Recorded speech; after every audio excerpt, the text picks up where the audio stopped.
find that they look at the same. Not necessarily tribal or regional. But I have said that.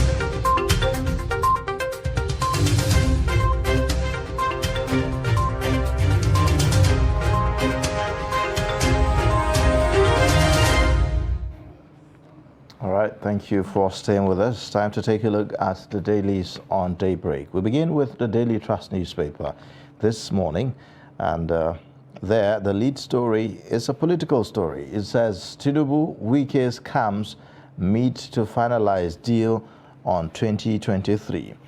The writer says Parley holds this week in Europe.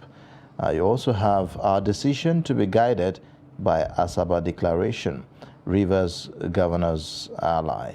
Also, we will respect all agreements, Ashiwaju's associate. G5 alliance won't affect Atiku's victory, says Campaign Council. And also above the lead story, you'll find, just like we highlighted earlier, it's a bittersweet in a lot of ways. While some are celebrating, some are mourning. You'll see that the story above the lead story, the first one, says 7 killed, 29 injured in Calabar Carnival accident. So we heard that a truck ran into a group of people at the Calabar Carnival, and where you have now 7 people killed. You also have Buhari orders prosecution of ASP for killing pregnant Lagos lawyer on page 6. FG to announce salary increase soon, says Ngige. You'd find that also on page 4. And then the pictorial there, just showing you the APC presidential candidate Tinubu and also the Rivers State Governor Nyesom Wike, who we are now hearing speculations that there are discussions about a possible alliance there.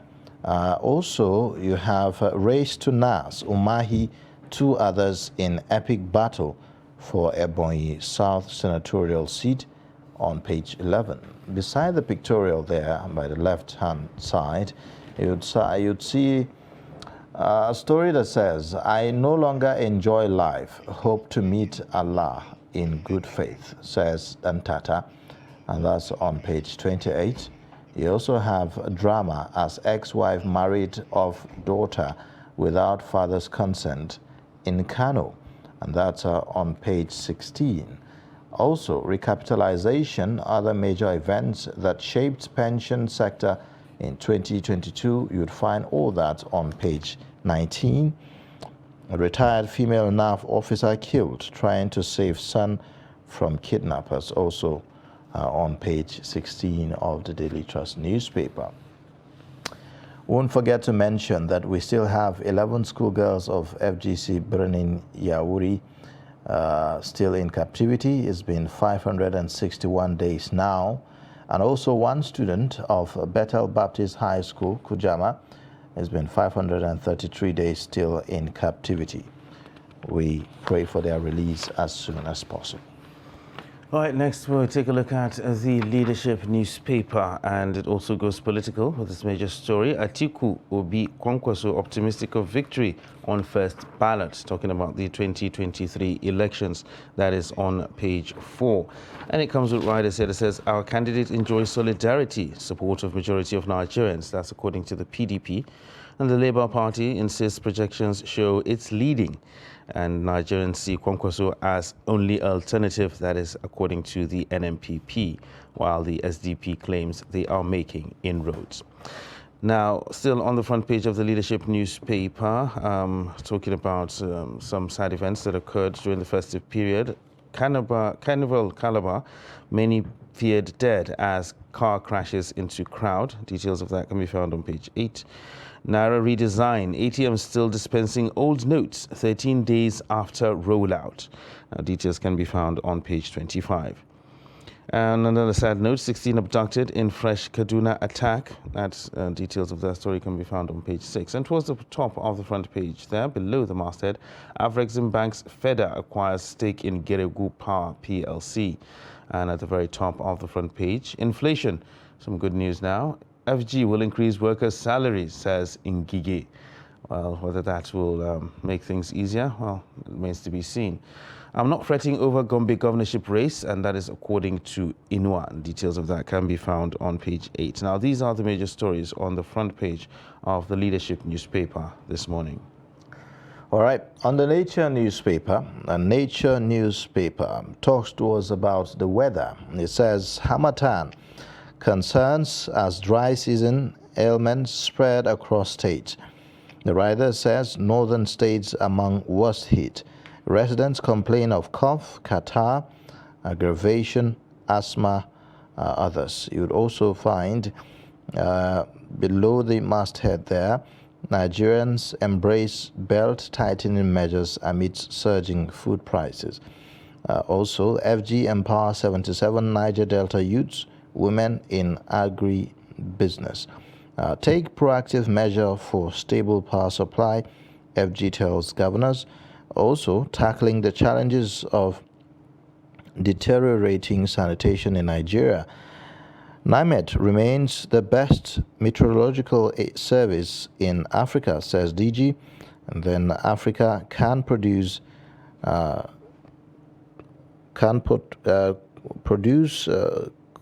cotton now worth of green. Okay, 1 trillion euros. Africa can produce 1 trillion euros worth of green hydrogen by 2035, EIB researchers. So these are the major stories on the front page of the Nature News.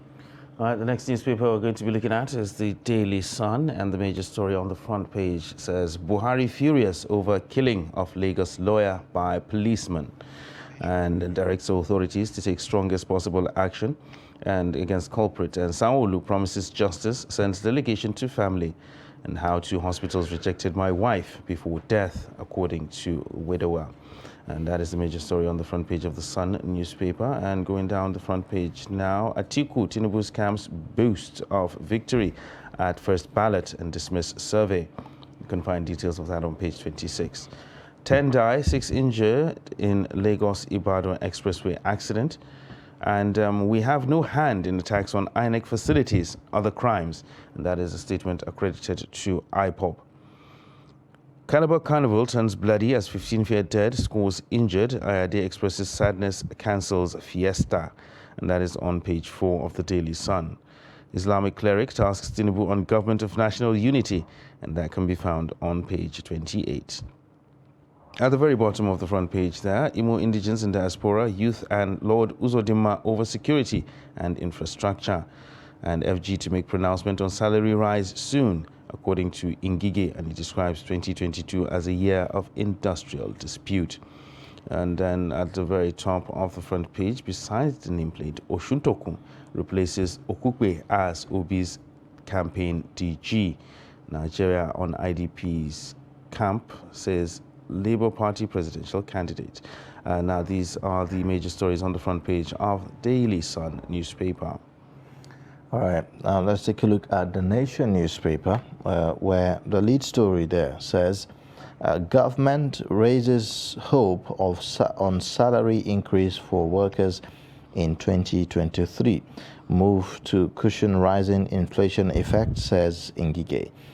You would find ex-governor Namani predicts Tinubu's victory. Slain lawyer was pregnant with twins. Also, you have Buhari killing hyenas. You have other stories saying Ibman insists on improved supply to end period's petrol crisis. A motorist kills 7 at Calabar Carnival Parade. These are the major stories on the Nation newspaper. Now we'll take a look at the Punch newspaper this morning, and it carries this major story. It also goes political. PDP crisis. Aggrieved governors may endorse Obasanjo's candidate on January 5th. And riders here, they say governors at London meeting vow to back Southern presidency. Name your preferred presidential candidate. PDP dares angry governors. And good luck to Atiku if he thinks he can win without us. That is according to Bode George. Still talking about some side events over these festive period. Oyo, Niger crashes kill 20, 7 die in Calabar Carnival. At the very bottom of the front page there, Ekiti Tribunal delivers judgment today. That is on page 13. And Lagos seeks recovery of 3 drowned beach goers. And that is on page 4 of the Punch. Presidential panel reviewing workers' salaries. That is according to Ngige. Other stories here, besides the nameplate, my daughter pregnant with twins died with her glory. That is according to the slain lawyer's mum. Details of that story on page 4 and 5. Another interesting one above the nameplate there, economic crunch. Senate proposes 376 new agencies and shuns Oronshaye report. And another story on the Naira redesign. Naira redesign, flooding affected agri sector in 2022. That is according to governors. Details of that can be found on page 21. Now, these are the stories making the headlines on the front page of Punch newspaper. And on Business Day newspaper, the lead story, just about one, it says Nigeria's broadband penetration rate moves at snail's pace. And then you also have Afrenzim Bank, FEDA acquires stake in Geregu Power. Those are the major stories here on Business Day. All right, the next newspaper we're going to be looking at is this Nigerian newspaper. And the major story goes, give her justice. Buhari directs IGP on slain lawyer Bolanle Rahim. Lagos takes over case from police. PSC pushes for accelerated investigation. And I hawked oranges to ensure she had a good education, according to her mother. Now, Christmas, Nigerians spend 166 million naira watching movies at cinemas. That is according to the Film Association. Still on the front page of this Nigeria, Calabar Bikers Carnival turns bloody as 7 die, 30 critically injured. Details on page 23. Troops kill over 100 terrorists, several commanders in Northeast, and that is also on page 6. And finally, on the front page of this Nigerian newspaper, 2023, next president will face Herculean tasks, says Ezekwesili. Details of that can be found on page 5. Now, those are the stories making the front page of this Nigeria newspaper. All right. Now, the Blueprint newspaper this morning, the lead story there says Tinubu Atiku battle for Southwest. Asiwaju, a marketable candidate, says Onanuga. Atiku will win at first ballot, boasts campaign spokesman Ologbodion. And also APC has plunged Nigeria into woes, says Tinubu. Fani Kayode mocks Obi over Oshuntokun's choice as a campaign DG. You'd also find below the Blueprint newspaper masthead, you'd find also oil theft, counter directives, stall takeoff of cargo tracking scheme. Also, terrorists kill 15, several others wounded in Zamfara Sokoto attacks, 21 killed in Niger, Lagos-Ibadan road crashes, scores injured. PENCOM approves increase in retirees' monthly pension. Also, you'd find Zaria power surge, Kaduna Electric admits 6 fatalities, takes precaution. FCT on red alert mode over Ebola, cholera, measles, others. You have also Bolanle, lawyer recommends compulsory mental tests for the police. You have other stories. 365.56 billion naira sukuk funds deployed for roads nationwide in 4 years, says DMO. World Bank warns inflation weighing on economic activities. Christmas, Nigerians spend 166 million naira watching movies at cinemas. So these are the stories on the Blueprint newspaper. Now let's take perspectives on some of these stories read out on our front pages this morning. We have our guest reviewer Emmanuel Osemeka, a public commentator, to review some of the stories and bring more perspectives. Thank you so much for joining us on Daybreak. Good morning. Thank you for having me. You're welcome. All right. Well, looking at some of the headlines this morning, it's, speaks of tragic incidents. Even though this is a festive period, we're supposed to be celebrating, but while we're at it, we are seeing tragic stories. In fact, some fun seekers were. A fun seeker was electrocuted. In Lagos, we have this Calabar Carnival where a truck ran into some people and killed 7. The Bolanle story, the attack by bandits, 21 killed in Niger, road accidents, all of the stories and all that. How does that make you feel this morning? It's quite a sad one, really. Yeah, thank you very much for having me once again. There's this cliche we have in Nigeria where we call the Ember month, starting from September through December. And usually if you go to the religious houses at that period, there's this particular prayers that usually comes up where they say, oh, the Ember month is usually associated with all kinds of tragedies. Therefore, people should be careful. Of course, that's for very religious people.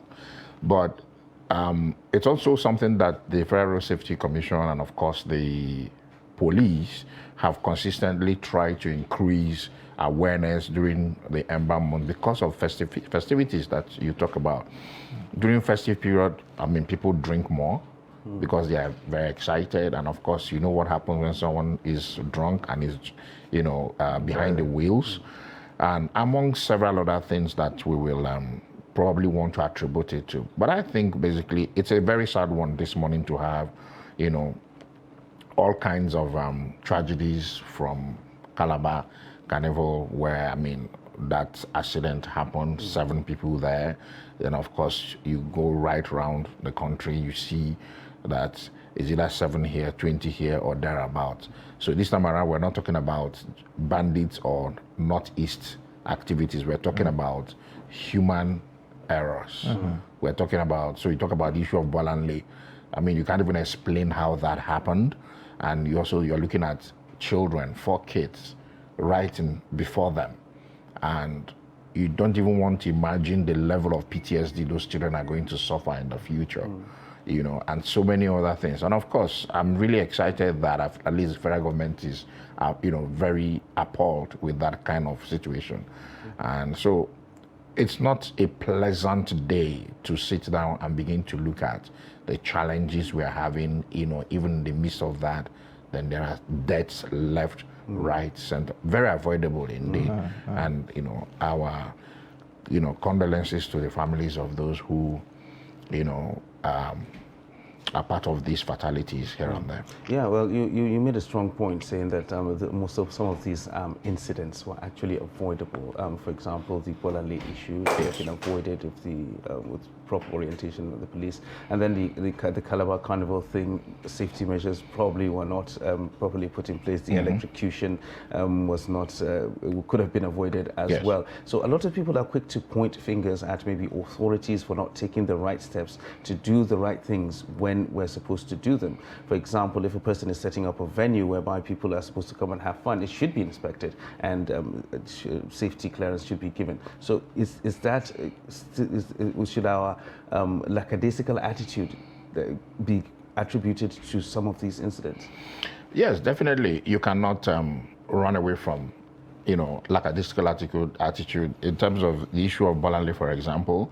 Some have even recommended that every policeman who handles a weapon should go through some psychological evaluation to ensure that they are fit. Because you have a lot of people who are drunk and they have guns. You remember the incident in Abuja where 2 officers fought over a woman, a recharge card selling lady and all that, and killed themselves. You can't even imagine that kind of situation. Then of course you look at this situation now, you don't even know what exactly would have transpired to the extent that you open fire, at a family, Then of course you look at the Calabar incident where the governor was already seated with other dignitaries, and of course the truck came in. So if safety measures were put in place and proper directions or diversions were made, I don't want to believe that those kind of things would have happened. And also, it's important to also take a cursory look at the people who are going to, drive through such, environment because of the number of crowds that you would expect. In some areas, in some other climes, maybe you talk about overcrowding and the rest of them, but this is not the case here. I believe maybe by the time the investigation is done properly, we'll probably find out precisely what happened, if there was a brake failure or this is something else, That one other explanation that may seem to make sense is the fact that it's just as if sometimes you have officers in uniform who are under the influence. Yes. And, I'm just wondering, is there a way to check and to be sure that officers are not high when they are on duty? Of course. Because, what will make anyone to open fire on an unarmed person who is not a threat, by the way? Exactly. There are rules of engagement. Absolutely. Right? So, is there a way we can put a check on this to know who is, under the influence or not? Absolutely, there are many ways that we can do this. One of the ways is, for example, I know a lot of security, private security outfits. If they put security men in your house, they create what they call clocking. Okay, so when you come in on duty, you take a breathalyzer test upon arrival. So before you clock in, you take a breathalyzer test to ensure that at least you didn't arrive under the influence. So officers come, report to duty. They go in, clock in, then they sign in for weapons or what have you. Before you get into that aspect, you take that breathalyzer test. That will determine your level of intoxication, if any. If there's none, then of course you pass in to do the needful. Then, so taking a example from the private security outfit that I talked about, in my organization, we have these security men whom their office created this clock that they do every hour. So on the hour, in some cases 30 minutes, on the hour, you must go around all the points and clock in. And once you clock in, it reports to their office that to show that you're on duty and that you're doing your normal surveillance. So like your facility here, the men at the gate don't just stay at the gate because their purview is the entire surrounding. And to ensure that they are performing their duties, they must go around and clock in at various points. So you can't clock in if you don't get to that point. So that's another way they can take a look and say, okay, can we improve and also probably digitize some of our systems? Can we also, I remember, I don't know who was talking about it, it was one of the presidential candidates or it was the IG or one commissioner of police that talked about part of the police act is that the police officers will be wearing body cams over time, I think it's high time that Nigeria begins to imbibe some of the, best practices across the globe. Yes, I'm not saying that there are no officers in other climes who get intoxicated, but it's not at the rate we have in Nigeria. You have an officer who is reporting to duty. He's already on another climax. You don't even understand what he's taking, and yet they are carrying armed weapon. And at the slightest conversation, no provocation, they threaten you to kill you, and nothing will happen. So I think it's important they begin to do psychoanalysis of our officers. They need to be able to, ensure the mental stability of our officers to reduce these incidences of, I don't know the right word to use for that, killings. Extrajudicial killings. All right, so before we move away from that, while we're still on the subject, is it now a time for us, we're talking about police reforms, that means we're reforming those ones that are actually in. What about the ones coming in? Is it a time for us to actually look at the recruitment process itself? Absolutely, absolutely. I agree with you 100%. I think that has been advocated over time. Somebody described Nigeria as a country that has so much on the shelf, so much solutions to its myriads of problems, but they're all lying on the shelf, gathering dust. We've never lacked, fantastic ideas or futuristic ideas that will even better the lot of the generality of the population.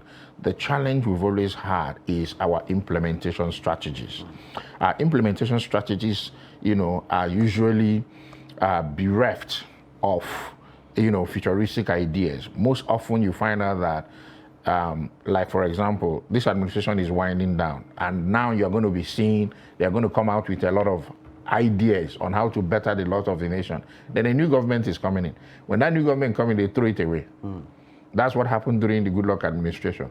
Towards the twilight of the administration, they had this their political, what do you call it? Political seminar they did where they brought in people from different parts of the country, called them the ethnic nationalities, national conference. They came up with fantastic ideas. Why didn't you do it 2 years before so that you can implement it before you leave? During the twilight of Obasanjo administration, similar things happened. Towards the twilight of course, Abacha's government didn't have twilight. He passed on. But if you take a look at the timeline, they had the 1995 conference, which was a fantastic conference. If you look at the reports that they came out with, if those things were implemented, we would not have the current situation we have, because we've always had ideas on how to better our institutions, how to improve our institutions. Look at the Orosura report. Okay, I mean, we're not there yet, but look at the Orosura report. The Senate is proposing 376 new agencies. Are they considering overhead? Because what's killing Nigeria now is overhead. We have, and at the same time, we're talking about cost of governance. Yes, very high. Cost of living is high. Cost of governance is too high in Nigeria. All right. Yes. Now let's look at other stories. Of course, tragic stories as well. The Zaria power surge. We are hearing that Kaduna Electric admits 6 fatalities, takes precaution, and that's also in addition to the electrocution that we heard about in Lagos and all that. How do we curb this trend where you have people electrocuted and the rest? While we're talking about the other fatalities, we talked about safety measures and all that. And I am not very sure if at various, public space we have in Nigeria, if we enforce the safety, regulations. I remember that we were building a hotel some time back, and the development control insisted that we must have a fire, is it fire rem, or how do they call it? A fire safety, facility embedded in all the floors.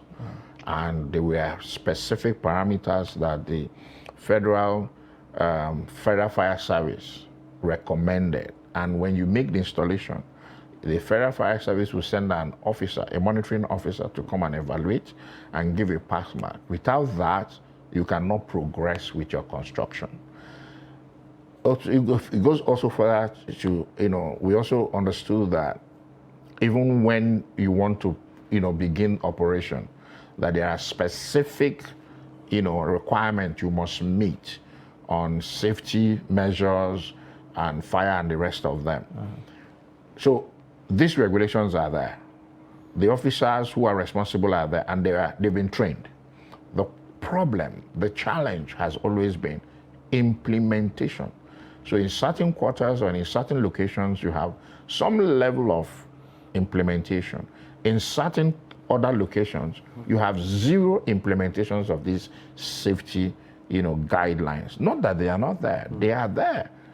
Across the 36 states on FCT, even at different federal levels and state levels, you have these policies, but the challenge has always been implementation. So some of them have been flouted, like in the case of the Lagos story we heard about. The Lagos Safety Agency is saying that there have been several meetings with the owner of that facility, and that had been called to his attention even before the facility begins operation, and all that. But that it was flouted, and so if that happened, how could it have been flouted? Definitely, he must have had some kind of compromise somewhere, isn't it? And the compromise cannot happen without the regulatory authorities. Because I know that if you are a regulatory agency or you are an enforcer of policy or guideline, you are supposed to prevent. So if you have noticed, if they, by their regulatory oversight, discovered that this is going to cause hazard soon, what are you supposed to do? Are you not supposed to cut it off? Are you not supposed to seal until it's implemented before you go further? But they don't do any of those things, just like you clearly mentioned. So there must have been some level of compromise somewhere for that to have been allowed to, continue before this unfortunate incident, took place. So it's implementation issue that we have in this. All right. Talking about implementation, I want to take us something that we talked about, we touched on. We've heard on almost all the papers now that the Minister of Labour and Employment saying that there's salary increase in the offing for civil servants come the new year. And then the National Assembly talking about 376 new agencies. We talked about lack of implementation of things. That means the Oronshire report has basically been thrown out the window now, all those reforms that were supposed to be, because we were talking about a situation where agencies were too many. There were lots of duplication when it comes to things like this, and they needed to be reduced. But now we're getting 376 new ones. And of course, the government promising to increase salaries as well. While at the same time, we're crying over dwindling revenues and the high cost of governance. How do you make sense of this? It's very difficult to make sense of that because it really doesn't make sense in every sphere. Yeah. I mean, I don't understand, honestly. If you look at when President Olusegun Obasanjo came on board, he merged some ministries in his first time in office. Then over time, he created some new ones, probably out of necessity or out of political expediency. In his second term, he merged further. I remember the Ministry of Information and National Organization was added and several other agencies were added. Tourism was also added to the Ministry of Information. But when Yaradua of blessed memory came in, he removed tourism from... So repeatedly, President Jonathan came, increased further. I think we went from 17 to 20 something, Then of course you have President Buhari came on board. He talked about lean government, but we've had now massively expanded the government. When he came on board, remember that he merged 3 ministries together. That's why you had Babatunde Fashola heading housing, power, and works. But of course, they had a challenge with, proper supervision. Though I think he had 3 secretaries, 3 ministers of states. Then he had 3 permanent secretaries. Then he was the minister of supervision. But it was very difficult because of how massive and how epileptic he was supervising the ministries. Then of course he was still unbundled and several more ministries. The Oronshire report would have been an escape route for Nigeria, unfortunately. And that goes back to that issue of implementation.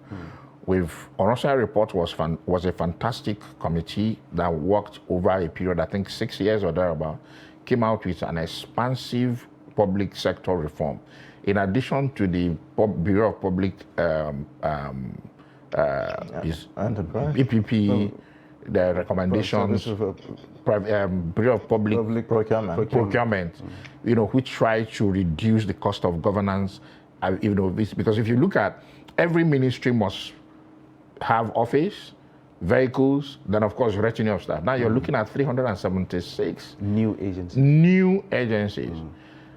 We're already crying that our wage bill is so high, and our budget is not even anything to write home about. These implementation challenges and of course revenue challenges.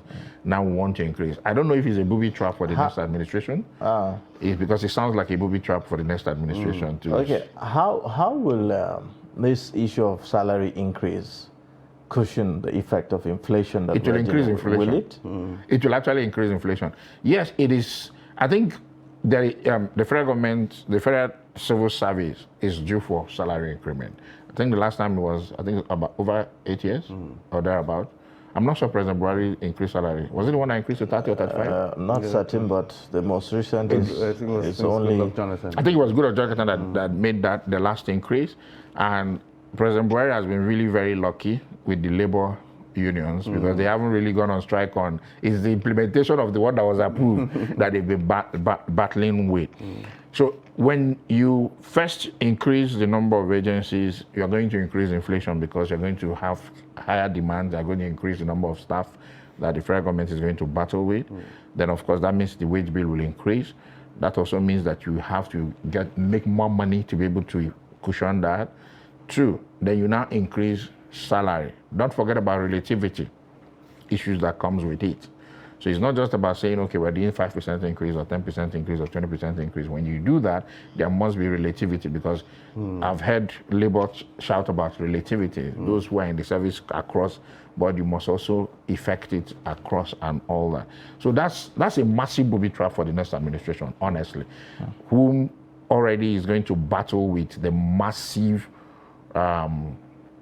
national debt that we already have. I don't want us to get into the situation of Ghana, where you have to suspend the repayment of the loans you've already taken and, shortchange yourself with the potentialities of taking new ones for possible, growth. Of course, I know that we have a very big economy, but it has to be properly managed. All right, talking about the next administration, we are hearing all manner of speculations and permutations. We hear that the G5 governors are meeting with the Asiwaju men, for possible alliance. We are also seeing the lead story of the Punch saying that the aggrieved governors may endorse Obasanjo's candidate January 5. So, all manner of permutations. It appears the G5 governors are now some kind of brides, to everyone is trying to woo to their side.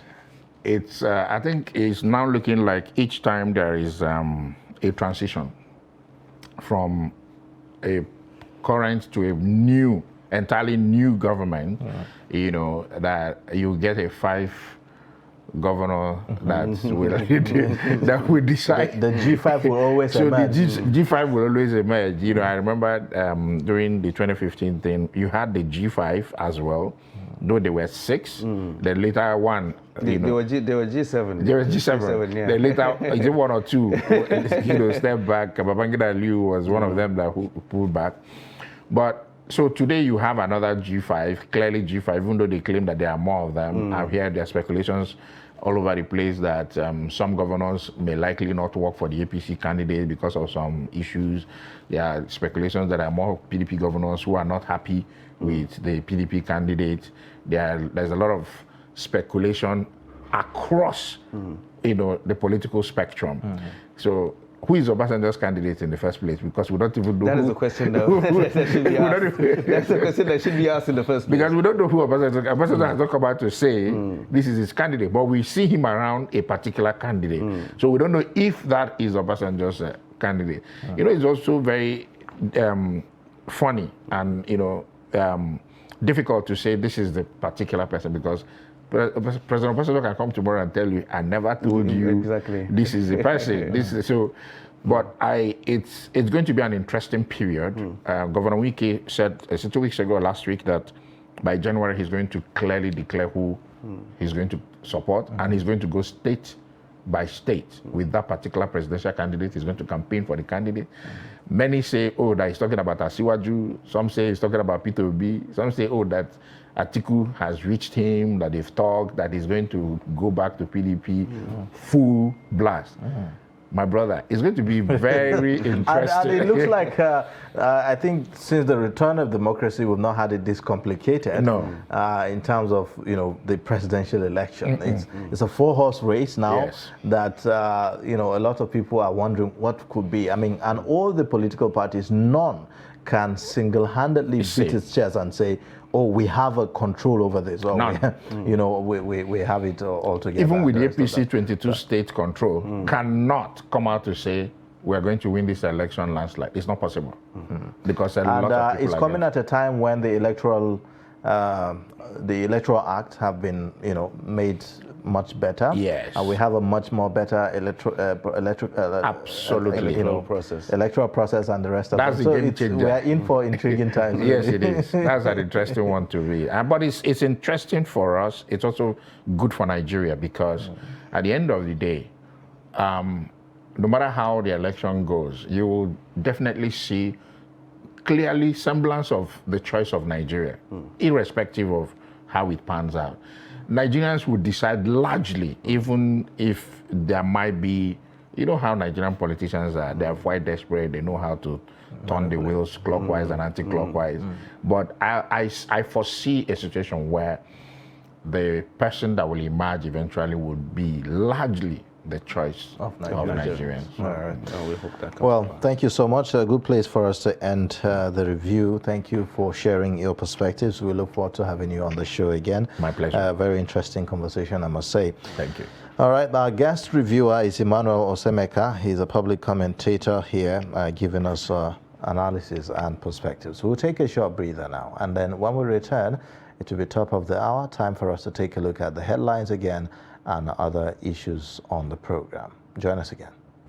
But in a situation where you find that a person look like the same, Not necessarily tribal or regional. because I have said that